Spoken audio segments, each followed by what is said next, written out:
What's up, guys? Welcome back to another episode of Southern Arizona Sports Talk. Dang it, I'm kidding. So, hey, we had a guest come in on Wednesday, and he made an awesome intro video. He's one of my favorite people in the world, Mike Bays. Thank you. Hey, guys, check out this intro. It is freaking sick. Coming to you live from Live to Dream Media Studio, Southern Arizona Sports Talk, with your host, Raul Soto Romero.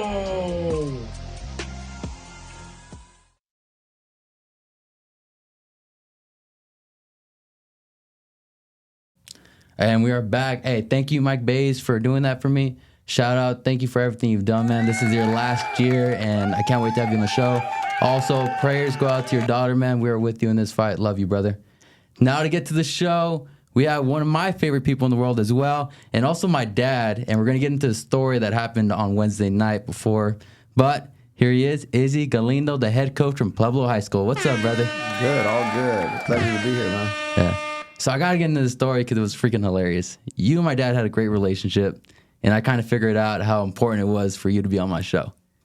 So long story short, I have a Mexican mom, and you know how it goes. If I have one finger that's not pointing the right way, you're going to go to the emergency room. I get sick on Wednesday. I'm in the ER or whatever, and I get a call from my dad. And he says, "Hey, you good?" And I'm like, "Yeah, I should be good." "Nah, man. Are you good to do the freaking interview on freaking Friday? You better not be slacking on Izzy." Nice. Yeah. So that's Augie. Good old Augie, man. Hey, thank you for being on. You have an incredible story on how you became the coach. And I really want to start this off with kind of telling where are you from? What was Izzy like before he was an adult? What was he like as a kid? Oh, wow. Right off the bat. I grew up on mostly in the south side of Tucson in the projects off of 10th Avenue right there by Drackman now. Basically grew up in Parks and Rec. Single mom, 4 sisters and a brother. I'm the youngest. Yeah, the youngest. So, yeah, basically grew up on myself with my friends. Grew up with the staff at the center, always looking out for us and stuff like that. So, what center was it? Santa Rosa. It's right on the corner of 10th and 21st. It's kind of like a Boys and Girls Club? Or? A little different. Same I guess, business type thing. But, yeah, little different philosophies. But, yeah. Yeah. So, get into that a little bit more. Who was the first person to put a basketball in your hand, man? That's funny because I didn't even like basketball. Man, so you got into it by accident. I was I would say like a nerdy kid. I was a smart kid. I was always one of the smarter kids in my class until about 6th grade. I started, rebelling and hanging out with the kids and being a troublemaker. Started cussing in the 6th grade. And, oh, shoot. Hey, that's better than me, man. I started cussing when I was like 3 years old. So. No, I was scared of my mom. Actually, funny story. From the story, I got my first tattoo at 32 and was scared to show my mom. So, oh, really? Yeah, I already had 3 kids. And I'll tell you this story. So my grandma, same thing, probably hates tattoos. And I have my arm and stuff. And I wanted to play a joke on her. And I got these fake tattoos. And I put them all over my arm. And she's like, "Mio, what did you do to yourself, bro? You're not going to go to heaven or something like that." I was like, "It's fake. It's fake. I could take it off." Yeah. What was your first tattoo? I actually got my kid's name, my kids' middle names, Star, Diamond, and Magic on my side of my calf, and then on my side it says Dizzy Izzy, my nickname. Dizzy. So yeah. But like I said, growing up right there on the south side, I went to Carrillo, went to Drackman, Safford, Tucson High. Oh, Badger, man. Yeah, no, I can't do that. Why? You still an alumni? I'm not. I didn't graduate, so I'm not. Oh, okay. We'll get into that, but no, it was all good. Just growing up, single mom, public housing, no dad around, as poor as poor can be, and didn't really realize we were poor because that's the way it was.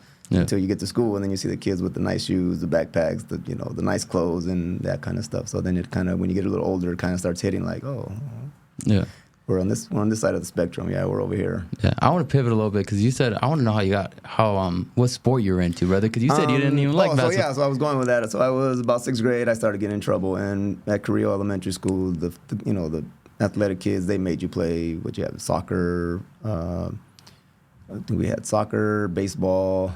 We did track, basketball, and, they made all those kids play. So I was always one of the faster kids. So basketball, I basically played defense, got a steal, Who do I pass to? Who do You I ever pass chuck to? someone like that? Try to make I played dirty.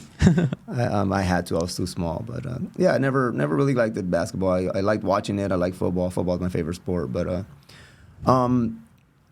just played the sports that the school made us. And then as I got older, just whatever. And then the way I actually got into coaching, from my recollection, is it's called Late Night Hoops with Parks and Rec. Okay. So me and my brother's 2 years older than me, and all his friends started a team. We're playing at Randolph and Sunnyside in the summer times. And being this only 16-year-old with 18-year-olds, they never let me in. So I'm sitting on the bench, and by the end of the season, I'm yelling and trying to coaching, I guess. So that's like your first experience coaching? 16. That's where I wanted to play, but I was there. But these 18-year-old dudes ain't gonna let this little skinny dude in. So what's up? Hey, Raul.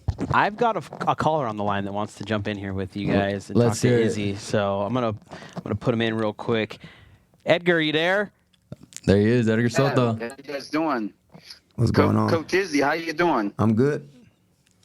We don't know each other, guys, but I heard you're going to be on the show, man. I had to call and give you some props. Raul, have you thank told you. them the story yet? No, I'll let you tell it real quick. Okay, so Coach, I got to say this. First of all, just commend you for your coaching abilities, your mentoring, and what you do for these young ladies in women's basketball. And I got to tell you this. So I'm good friends with the Rossenhausers and know Frank pretty well. And you guys had Brandon was your AD for a while, right? A little bit, yeah. Yeah. So I was in Mount Hill, right on by St. Mary's Hospital. Yeah. So I was in probably one of the best shape of my life a few years back, and I was running up it and doing good. And one of my things that I always kind of do is I tell myself, I'm not going to let anybody pass me up. Like if somebody's coming, I'm not going to let me. So I start jogging, and you could probably figure it out. And these two girls, they kind of passed me up, and I was like, wait, what's up here? They're gonna, kind of just gas out here pretty soon. We start getting up there close to the top of the hill, and if you've been up that hill, you probably know there's like the second to last hill is like straight up, and we're like all three of us like in a dead sprint, and one of them beats me. The other one I barely beat up there, but I'm just thinking, I'm like sitting there breathing hard. I was like, what do you guys do? Like, are you track runners? What is it? I mean, you guys are in great shape, and they're like women's basketball players over at Pueblo. I don't remember their names, but I just was like, wow, man, these girls are just. When was this? Do you remember? Yeah, God, I want to say, I feel like one of them was going to go to Brown University or something. I don't know, or something like that. Or so. And then they both had, I don't know if they had college scholarships for sports, but they seemed to be good students too. I was just really impressed. So I just wanted to let you know that, because I tell you, man, as I've gotten older here, I'm 55 now, and as I've gotten older, man, I remember a lot of moments with my coaches and things they had us do. But man, you've instilled some really some hardworking individuals and resilient individuals. So I just wanted to share that story to let you know that you're doing things right. I mean, you got 5'5" Hispanic Mexican American girls thinking they're 6'2". So you're doing a great job, man. You're doing a great job. Yeah, one of our traditions was the first Sunday after tryouts, we'd go up to Mamak as a team, and then we go get a team breakfast. But then I think after COVID, it never really picked back up. We were trying to do it again this year, and it didn't work out. So we're still trying to do the team breakfast, but the Tumamoc was still trying to figure it out.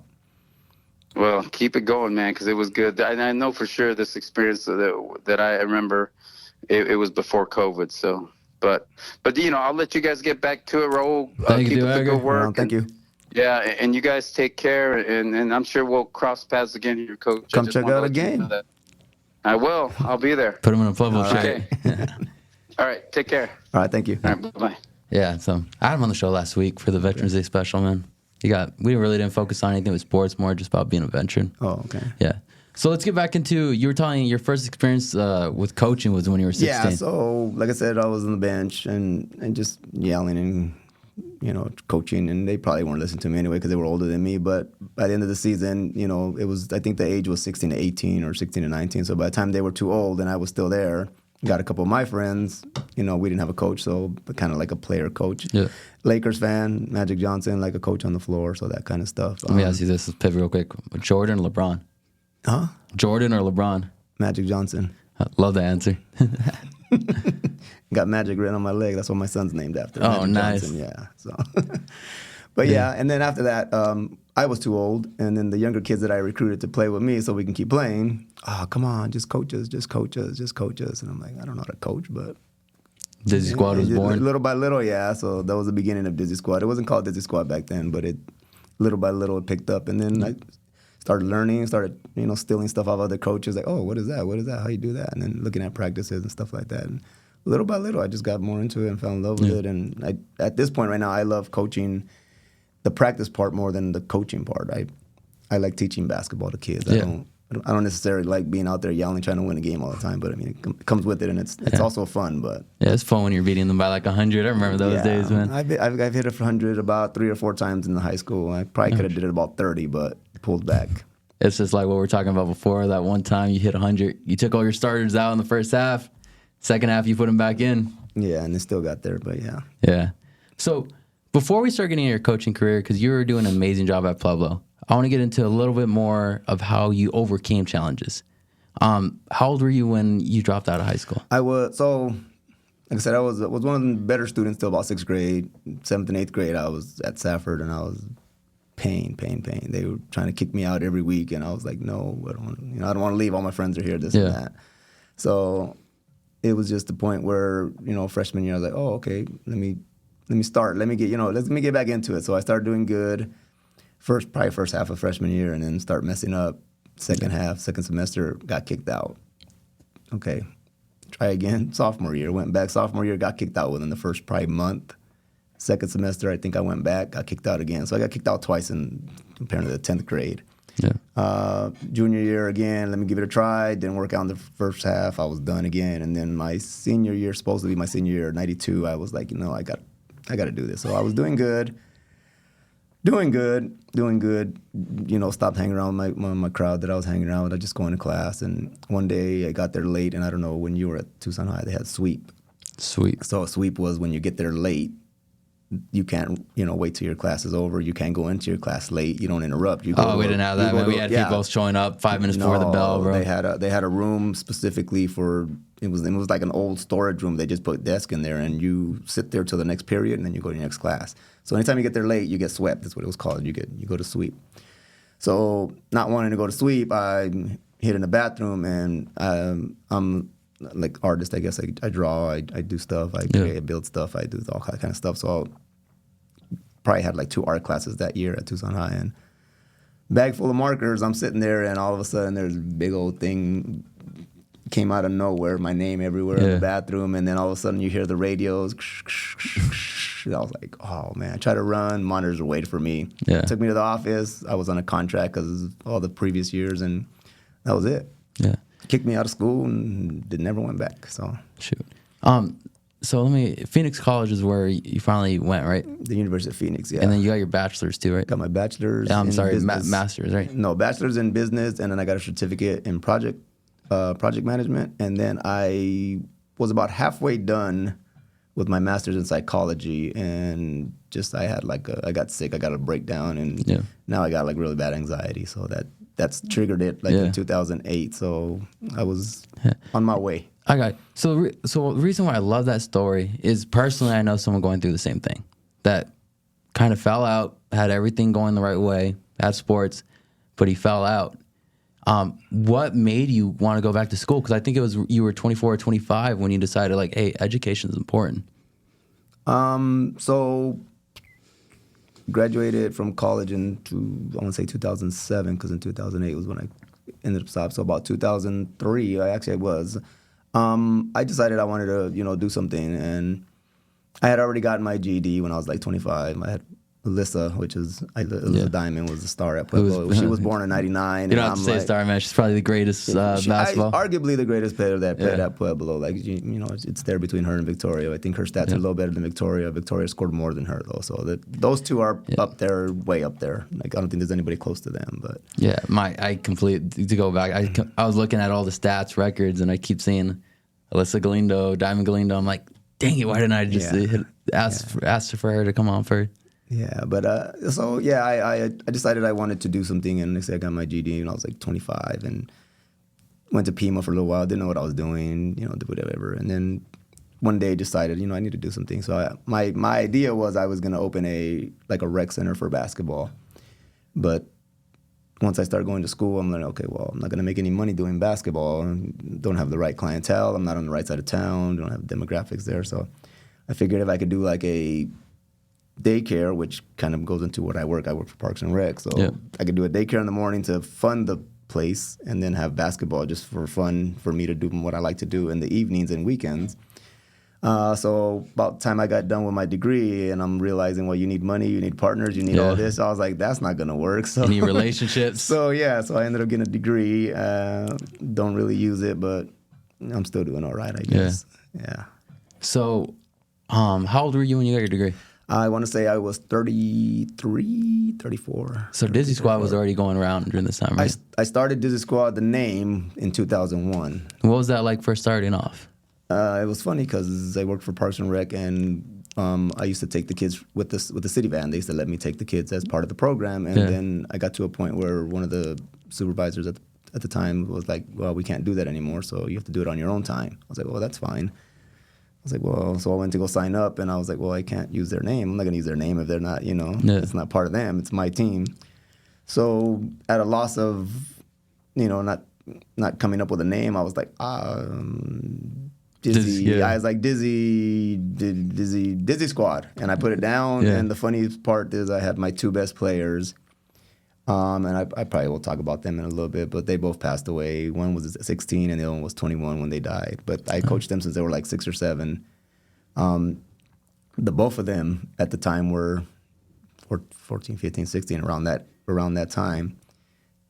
It's a stupid name. This, why don't you call it this? I said, well, when you get your team, you call it whatever you want. I said, this is my team. It's called Dizzy Squad. And that was the year that Dizzy Squad became something because we started beating everybody. So you guys are a household name now. It ended up sticking, So. Yeah. Do you guys have a men's or a boys program too, or just? No, I've had it in the past.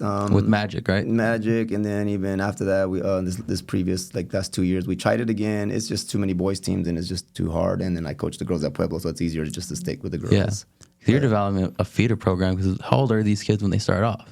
Well, right now I have girls from most of the middle schools in the area, and I have my youngest right now is I would say second grade. I think Sophia is like 8.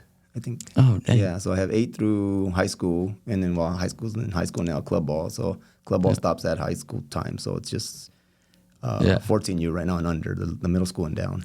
Shoot, so you're already developing the kids young. Yeah, so there's. Have you had anyone kind of go through the program and you're all the way to Pueblo now? Like from 8 years old to. Yeah, Alyssa. Well, my daughter's Alyssa. The big three was together that long? Yeah, they played together since 4th or 5th grade, and probably even like 2nd or 3rd grade because most of that little group went to Drackman together, and then they went to Safford together, and then they were at Pueblo together. Okay, it was Diamond, Alicia, and who was the other one? Well, them two went to school together. Selly is the other one, out of Selly, number 15. She's the toughest girl I've ever seen in my life. Yeah, and she don't even like basketball. What? And she just liked playing it. So we'll get right back to that after this break, guys. We'll be right back.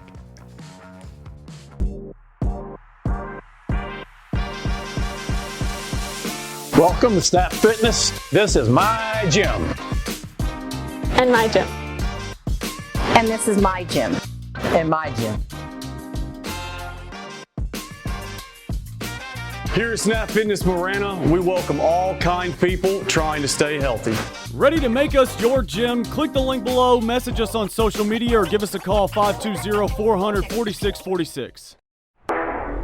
We are Jet Sports Training, where our mission is to cultivate champions. This is where athletes come to get faster, and everyday people come to change their lives. This is not a gym, but a community. Come get jetted.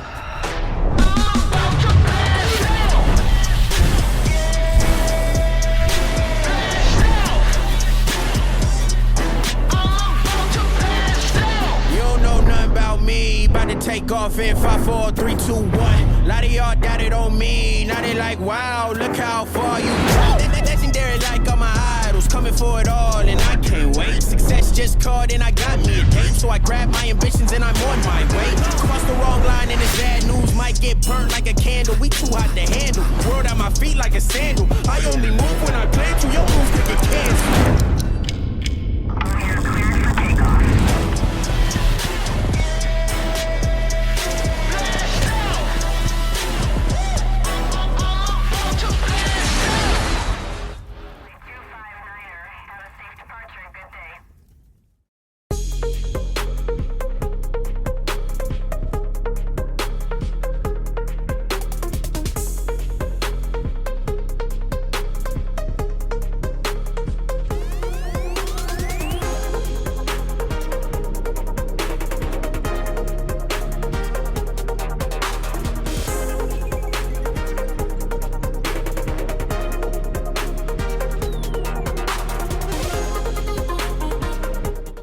This episode is brought to you by Advanced Vision Care and Dry Eye Spa. Go check them out at 7552 North La Troya Boulevard across from Foothills Mall, 520-744-1711. Tell them Rue sent you in. And we're back, guys. All right. One of my favorite topics is your core three, man. Who were they? So Alyssa, my daughter, she was a point guard, number 21, and then Alicia was the shooter. She was a 3-point shooter. She is one that actually has the state and national record For 3 She's points. tied 17. Yeah, I was there at the game for that, man. 17 in a game, and then Araceli, who was best friends with. Well, they were both best friends with Liz, with my daughter, but Yeah. their own best friends. So they weren't all friends together, but they were like that. So. And fun fact is, Araceli and Liz had the same birthday. Oh, Just really? 1 year apart, yeah.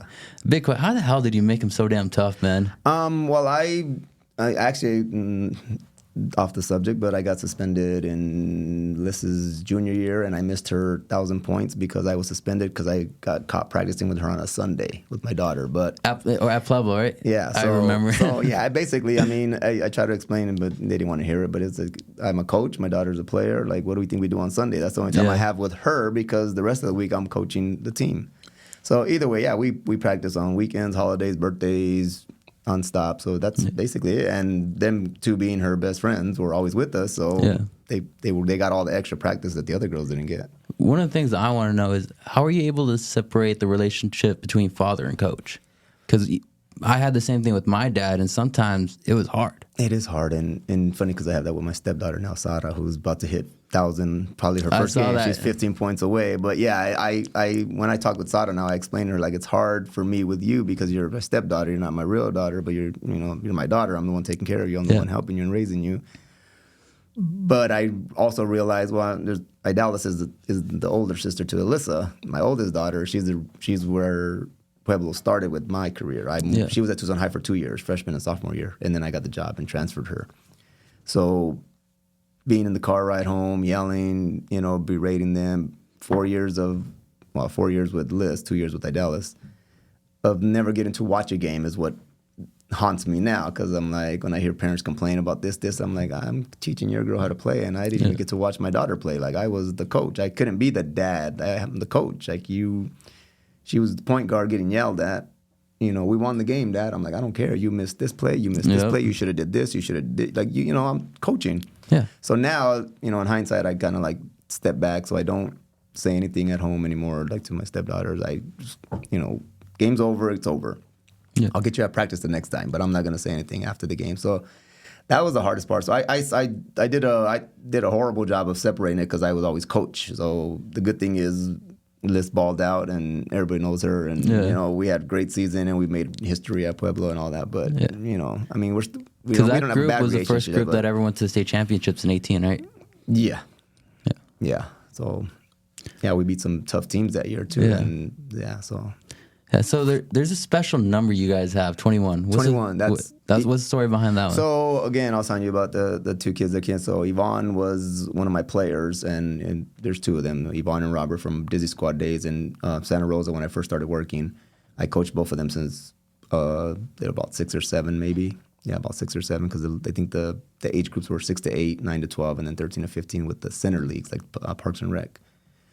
At 16, I think it was in 2003, Yvonne was killed, and he wore number 21. So my favorite number is 4. My birthday is on January 14th, 1974. So there's 2 4s in Oh, there. I got a birthday coming up. So my favorite number is 4. I think Idalis had number 1 when she was little, and then Alyssa had number 2, and Magic was 3. So yeah, then they picked their own number, but it worked out that way. So when Yvonne died, I started using his number. I changed Idalis' number to 21. Alyssa was still 2, obviously, because Idalis got number 21. So when Dallas got a little older, Alyssa would get her jersey, and so she ended up being 21. So we kept 21. And yeah, just to keep the name, the number, Yvonne was one of my players, and something to remember to him keep, by. remember him going. And then another, I guess fun fact, and not really fun, but talking like this, but Robert was the other kid that I had, and he ended up getting killed or died when he was about 21, and his son played at Pueblo football. So he was there for 4 years. His mom said, "Hey, can you look out for him?" I was like, "Yeah, of course. That's Robert's kid." And he has Yvonne's name. His name was Dadrian Yvonne Mendeville. So I don't know if you knew Dadrian. He was a football player there. I think it was a little after you. Yeah. Oh, you weren't there, but when you would hang out there. Yeah, dude, I was, to get into that a you little were bit, always in the gym. I was always there with. You were always in the gym when we were in the weight room. Yeah, it had to be, man. Senior guys, I'll talk about this a little bit too. Your mindset that you established in your players is almost or better than what I've seen in my college career. They're like the best thing I've ever seen, because especially in my high school career, you go to our weight room in the baseball, not talking crap about anything. We're still really successful, like Tucson. We have the most state championships in the nation. But anyways, so we would be messing around, people not even lifting, on their phone. You go to your guys' weight room, like I would always, like the wintertime, you got their hoodies on, microphones in, and it's just straight work. Yeah. So let me ask you this. How do you establish that from the beginning when you're a freshman to when you're a senior? We start in the summer. Well, we actually don't even stop. Once the season's over, the only time we don't hit the weights is when the season's on. So once the season ends, we go after school. Summertime, we go in the morning, and it's hard to keep them going, but the ones that want to get better show up, and you build that they will come type thing. We built the standard, and the standard's up here, and I preach that to the parents all the time. Like, the varsity's not for everybody, but if you want varsity, this is what it takes. Like with my girls, I have a volunteer system, so they volunteer. So we do community events with Parks and Rec. So I, bring that together, and the girls volunteer in about 4 or 5 different events throughout the year, even out of season, and that's on varsity. It's basically like required. It's mandatory. Weights, summer leagues, fall leagues, spring leagues, practices, and off season. You can't make them, but if you want to be varsity, that's what it takes, and it'll start to show if you're there or if you're not there after once season starts up again. But yeah, I just keep pushing, and I'm basically at the school 24/7 all year long, and I only get paid from November through like the end of February. So, but I'm there. That's what makes you a great doing coach. Whatever, man. thank you. Doing whatever you got to do to I understand what it takes is what it is, and luckily I don't have like a social life. I go home and this is your life, kind of. I go to work. I coach basketball, and I don't drink. I don't smoke. I don't dance. I don't do that. Just coach. Just like coaching. I just like basketball. I like sports. But like I said, football is my favorite sport. But it's just too complicated to coach. I wouldn't want to coach. So you're it. saying I just like watching. If you were coaching another sport, it'd probably be football or something. It's my favorite sport. But I don't think I would like to coach it. There's just too much to it. Too much going on. Too much going on. So when you first got to Pueblo, there wasn't even a JV team, right? When I first got to Pueblo, there was. I think there was, when looking at the pictures and stuff like that. They didn't have any tradition. I guess is the word. They didn't have any wins. Like looking at their records from the years past, they 2 wins, 5 wins, 7 wins. Shoot. They have a good year, 14 wins, and back to 7 wins. What attracted you to a school like that? Because going in, you're knowing you got to build this program from the ground up. That's funny you say that, because my first thing was I don't have time to coach. I would love to coach a high school. I don't have time to coach a high school. I got club ball. I got 3 kids. I work full time. I don't have time. The year that I took the job was 2012, the summer of 2012. The year before that, I had been laid off from the city of Tucson. They had a bunch of budget cuts. After the 2008 crash. In 2010, I was laid off, and I ended up getting a job at Apollo Middle School. And I actually started a boys' middle school team with the Sunnyside kids, and we were killing everybody. We were killing everybody. And working at Apollo, the Sunnyside job came open for the girls, and I applied, and I didn't even get an interview. So I was like, it's not in the cards, whatever. I'm not going to sweat it. I don't have time anyway, because that was my mentality. The following year, I think like 5 positions came up, and my kids coach, Miss Rashad, Sonia Rashad over at Safford. She's not there anymore, but she was the coach there. She coached actually all 3 of my kids. They all went through there, and she sent me a text message and said, "Hey, Pueblo's hiring. You should apply." So I was like, "Oh." Was my dad the principal when you were going through the hiring process, or was it the year before? I want to say he was there a year after or 2 years after. Okay. It was a different principal, I think, when I first got there. Can't think back that far, but yeah. So I was one of my my kids' middle school coach told me about it, so I was like, okay. So I looked online, and I applied to Desert View, Rincon, Pueblo, Tucson High, and there was one other school, and Idalis was a sophomore at Tucson High at the time. So that was the one I wanted, because my daughter's there. I can coach my daughter. Ended up getting the Pueblo job. I didn't get an interview for the other ones, other than Rincon and Pueblo. Accepted the job. And then the day after I accepted it, Rincon called me offering the job. And I was like, well, I already took this job, and I don't want to go to Rincon anyway. I just applied because they were open. Yeah. But, yeah, once I got there and I got the job, and I talked to Idalis about it, and I straight up told her, and I said, you're not going to win anything here. I said, but your sister's going to have a chance to do something. So she was the creator of that. She's everything that Pueblo is right now is because of Idalis. Because, like I said, she took it on. Her first is funny to me, because her first meeting with the team, and I had to talk to her after the game. After the practice, I was like, you can't talk to these girls today. Oh, what'd she say? I want to hear this. She said, I know how feisty everyone is on your team, bro. It was the words of, if you don't want to play here, if you don't want to, basically you got to work hard. I came here to win. Like, she's like telling these girls, and I'm like, Dallas, like, I'm the new coach. Their favorite coach that let them do whatever got fired. They don't want a new coach. Now you're the coach's daughter. Like that, you came off wrong. I understand what she was saying, but you can't just jump into it like that. Like, what was that transition process, kind of having a culture change like that? Because I remember my senior year, we had a new coach, and the first 2 weeks, there was kids going home crying. Oh man! So with me, I got there in the summer, and I got the phone numbers from the school of the girls, and I literally had not one player from varsity the following year come back. Oh, so you're starting out from scratch? Kid you not, I had not one varsity player from the year before. So I was like, oh man, like, what am I going to do? And I got my daughter who I know how to play. I had one of my club players that was already at Pueblo. So I had 2 girls that know how to play. So I was like, okay, I got a little bit. So yeah, it was tough. And then coming from being a successful club coach, I'm winning 4 games my first year and losing 18. Every team smacking us by 50. You ever have kind of second thoughts maybe? Oh, yeah. I had to talk to myself, and I joke around, but I had a little talk with myself and said, stop being a little bitch. You have to, yourself, you can't be, You got to keep going. And my thought process was it's not fair to the girls. Because my thought process before that was, it's not fair to the girls that I don't know what the hell I'm doing, and we suck. And then I was like, well, no, because I got them going. We went through tryouts, and tryouts was hell. I try to make them all quit. Oh, you just run like crazy? Yeah, just run. And just see who wants to do it. I mean, I'm starting a new program. There's nothing I can do bad. Like, I was talking to my dad one time, and I'm like, if I'm ever a head coach, my mindset, it might be like, I'm just going to run everyone and for like 2 days straight and see who quits. Oh, we do that for 3 days in tryouts. The first 3 days, we don't even touch the ball. You're just running? We don't touch the ball. Like, what kind of running? Like sprints? Sprints, suicides. We do 17s. What's 17s? 17s when you go on the side of the court and run 17s up and down. I'm so happy I was a baseball player, not a basketball player. You know what the funny part is? They're 17s, and now we do 21s.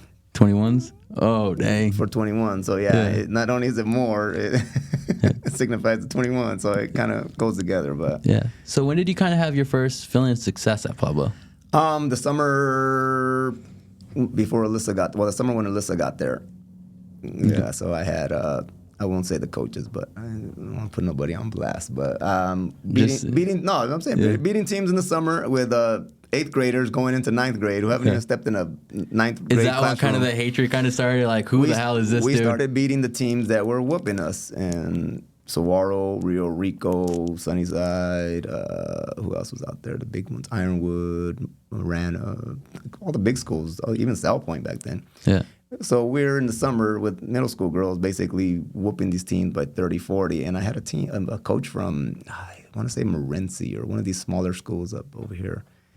And she said, and this is at Catalina Foothills. We're playing in the summer tournament. Yeah. She said, "Oh man, you're a Pueblo?" I was like, "Yeah." She said, "I remember when we used to look at the schedule and put a W already." Oh wow. I said, "Not anymore." She's like, "Yeah, not anymore." We didn't play her, but she was watching the games.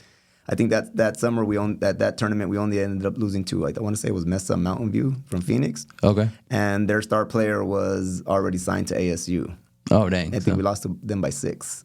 So we smacked everybody. Oh, dang. But I had coaches yelling, "This is fucking embarrassing. I've never lost to Pueblo." And I'm in the gym like, "Oh, wow. Like, it's You're not like, that big a deal." this is awesome. I wasn't even that. I was like, it's not that big a deal. It's a basketball game. Like, I was like, to me, it wasn't that big a deal. The time I guess in summer leagues at Flowing Wells, I realized that, how big a deal it is losing to Pueblo and being these powerhouses. It's been a while since, or nowadays, I think after like the 18, 17 seasons for you guys' sports in general, you guys woke a lot of people up. Yeah. But there were some dark times there for a while. Yeah, but like I said, the part that, like, in my mind, okay, we were doing something big. I had I won't say what school again, but yeah.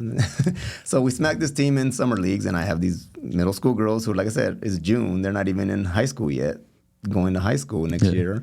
I'm guessing probably Alicia Reyes dropping all those threes on people. It was that group, smacked them, and I'm walking out to the car. This is the 8th grader going to be a 9th grader, and Magic's a 7th grader going to be an 8th grader. We're walking to the car, and an older, was it grandma or just an older mom, followed me to my car, looked at me and said, "You're an asshole." And I looked, and I'm like, that's classy. And I was like, in shock. And I was like, "Let's go, kids, get in the car." I was like, don't say nothing. Yeah.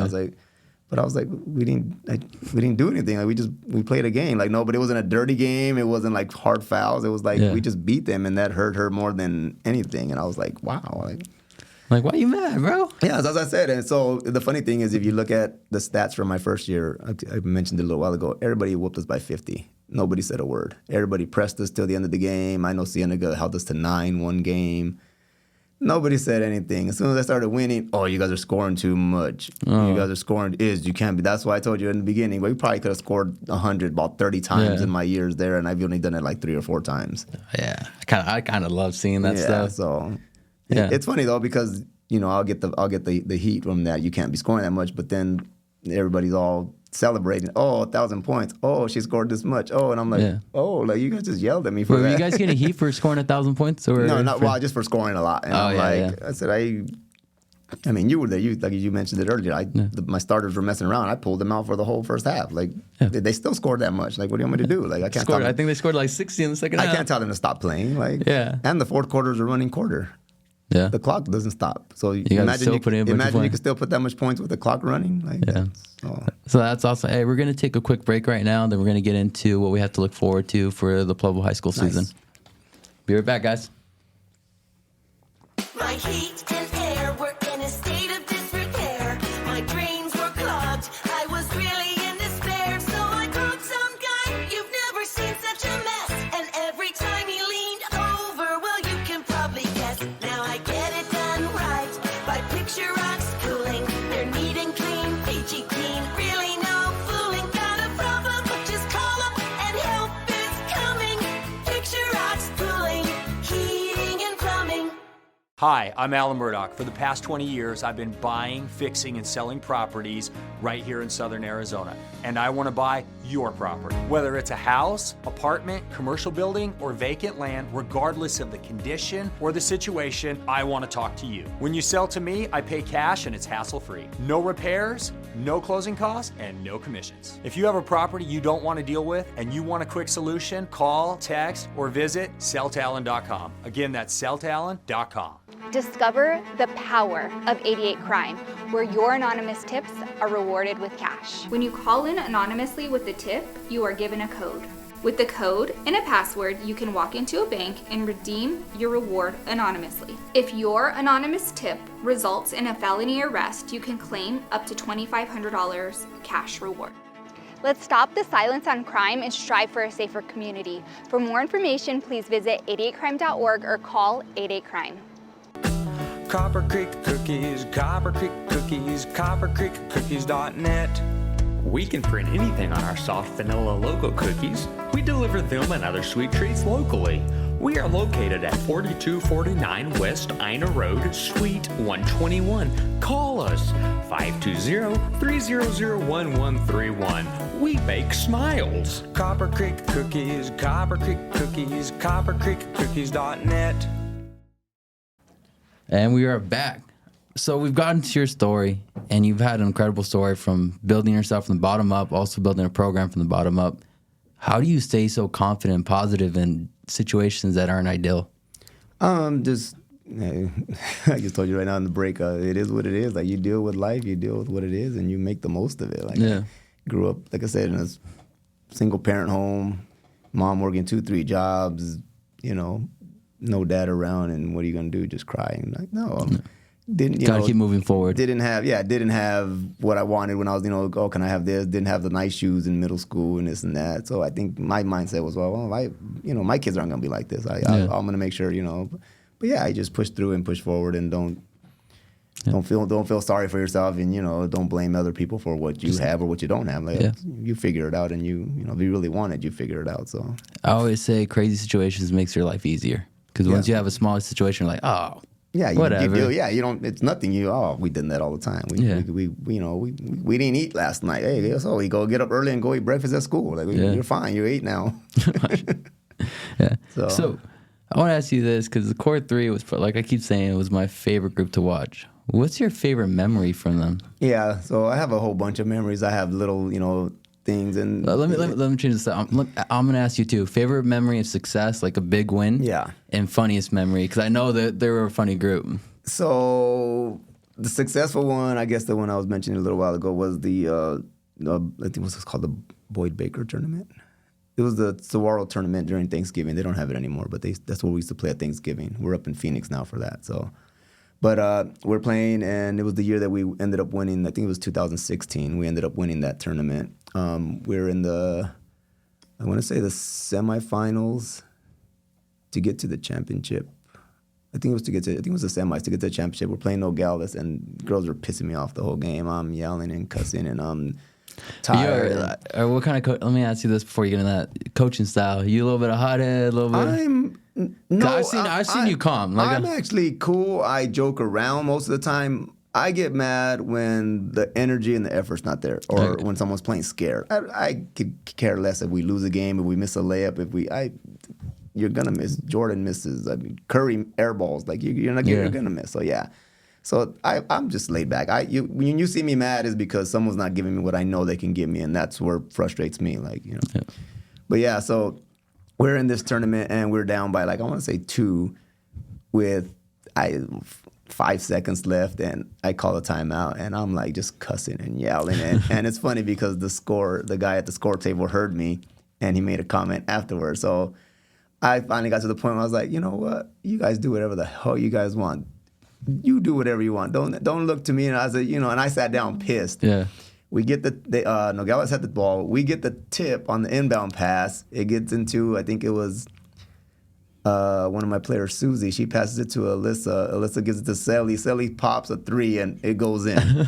The guy buzzer beater? The buzzer beater to win, to get to the championship. The guy at the score table was like, you shouldn't have said that, because now they're going to do whatever they want. Oh, shit. What was it like afterwards? Hey, as long as they keep winning, they can do whatever they want.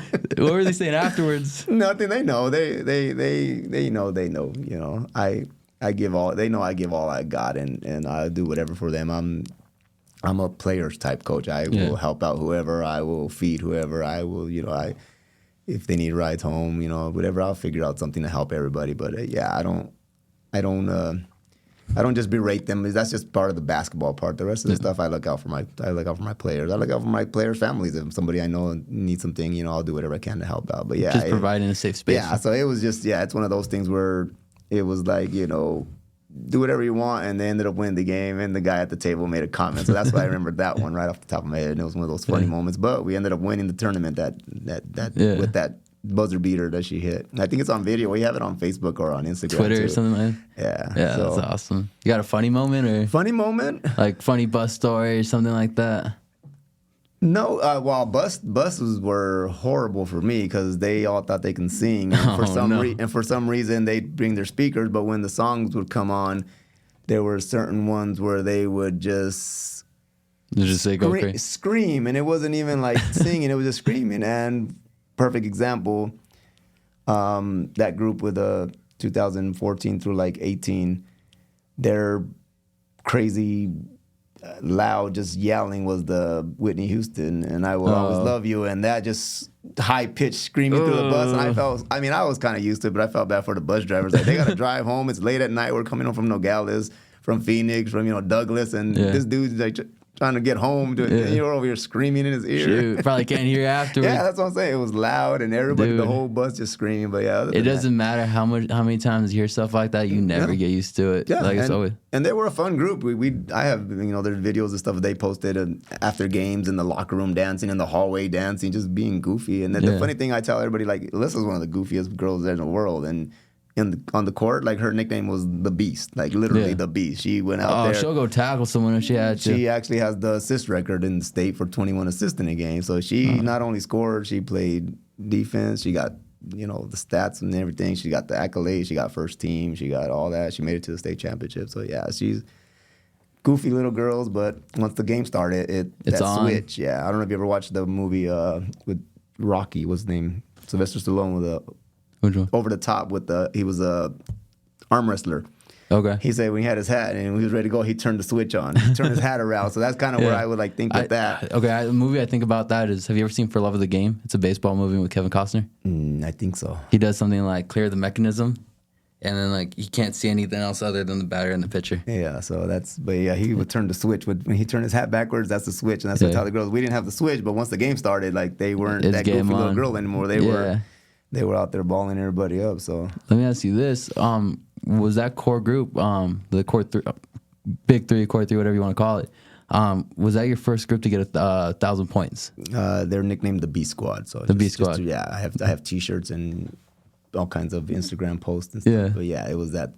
Was that where was Alicia? Alicia was the first one to get 1,000, and then Sally, who was a year older than them, got it right after her, and then Alyssa got it after her, but they all got it the same year. And how cool was it to see that success? That was pretty cool. I didn't get to watch Alyssa score her. I was watching it on a tablet, watching Magic's game, and I think I was in Walden Grove because I was suspended. But wait, so we weren't even allowed to be at I wasn't allowed to be in the TUSD gym. Oh my God.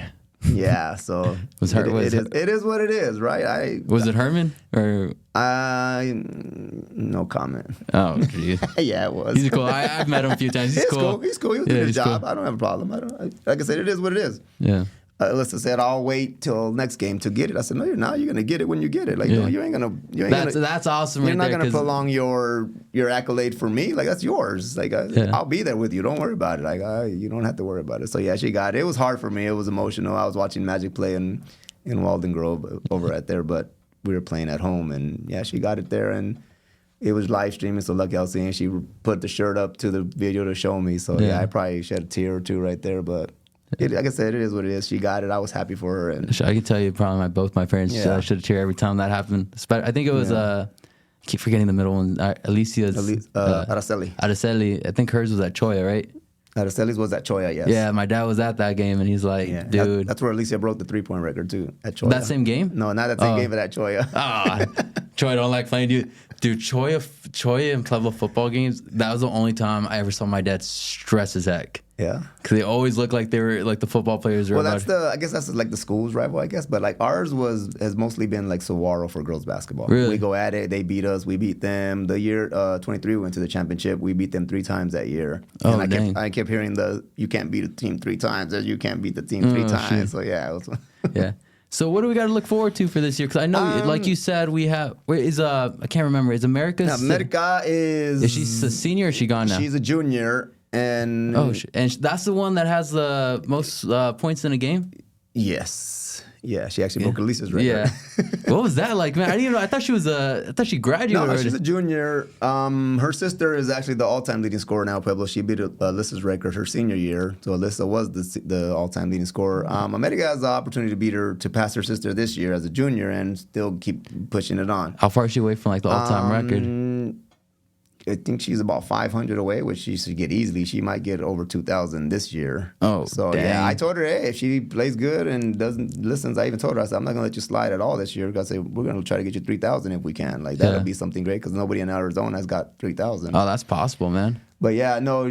When she broke that record, we were at Palo Verde and we were winning, and the team wasn't matching up with us. And I was like, I was getting ready to pull her out as the second half, and I'm like. I looked at her score because I think she hit like 10 threes.